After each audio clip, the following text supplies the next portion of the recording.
Hey guys, guess what? We have just made it to the final chapter of the book of Jeremiah, chapter 52. So let's finish up this wonderful book.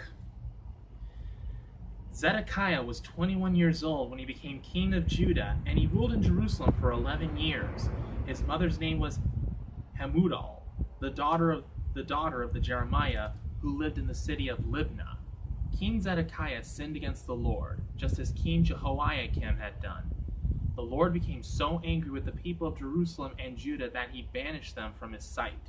Zedekiah rebelled against King Nebuchadnezzar of Babylonia, and so Nebuchadnezzar came with all his army and attacked Jerusalem on the 10th day of the 10th month of the 9th year of Zedekiah's reign.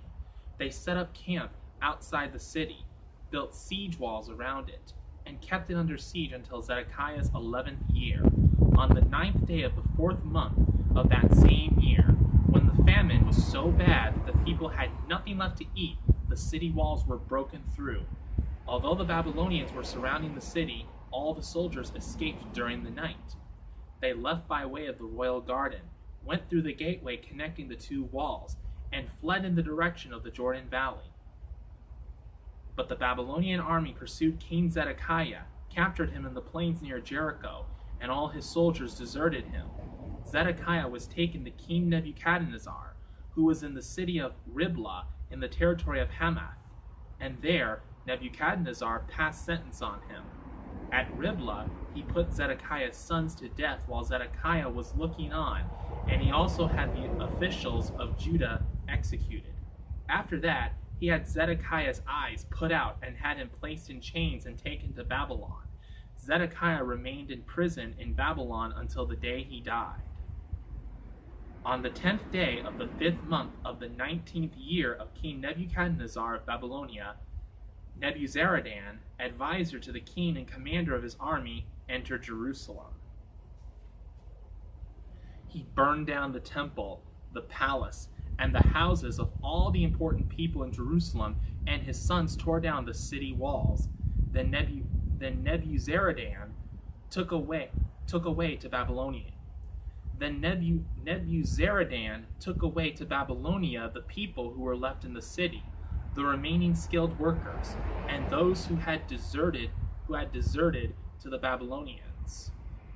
But he left in Judah some of the poorest people who owned no property, and he put them to work in the vineyards and fields.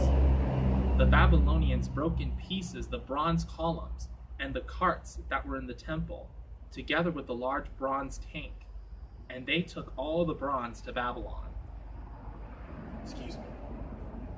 They also took away the shovels and the ash containers used in cleaning the altar, the tools used in tending the lamps, the bowls used for catching the blood from the sacrifices, the bowls used for burning incense, and all the other bronze articles used in the temple service. They took away everything that was made of gold or silver, the small bowls, the pans used for carrying live coals, the bowls for holding the blood from the sacrifices, the ash containers, the lampstands, the bowls used for incense, and the bowls used for pouring out wine offerings, the bronze objects that King Solomon had made for the temple, the 2 columns, the carts, the large tank, and the 12 bowls that supported it were too heavy to weigh. The 2 columns were identical. Each one was 27 feet high and 18 feet around. They were hollow, and the metal was 3 inches thick. On top of each column was a bronze capital 7.5 feet high, and all around it was a grillwork decorated with pomegranates, all of which was also made of bronze. On the grillwork, each of column there were 100 pomegranates in all, and 96 of these were visible from the ground. In addition, Nebuzaradan, the commanding officer, took away as prisoners Sariah, the high priest, Zephaniah, the priest next in rank, and the 3 other important temple officials.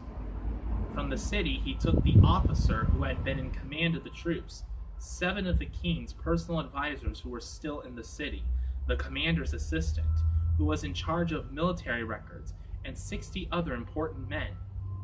Nebuzaradan took them to the king of Babylonia, who was in the city of Riblah, in the territory of Hamath.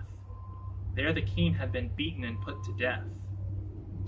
So the people of Judah were carried away from their land into exile. This is the record of the people that Nebuchadnezzar took away as prisoners. In his 7th year as king, he carried away 3,023. In his 18th year, 832 from Jerusalem. And in his 23rd year, 745, taken away by Nebuzaradan.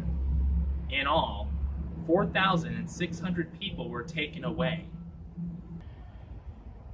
In the year that, this is a very hard name to pronounce, in the year that evil Merodach became king of Babylonia, he showed kindness to King Jehoiachin of Judah by releasing him from prison.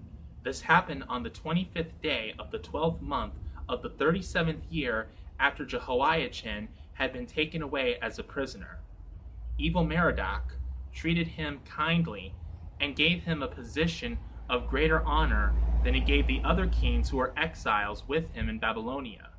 So Jehoiachin was permitted to change from his prison clothes and to dine at the king's table for the rest of his life. Each day, for as long as he lived, he was given a regular allowance for his needs. This is the end of the book of the prophet Jeremiah.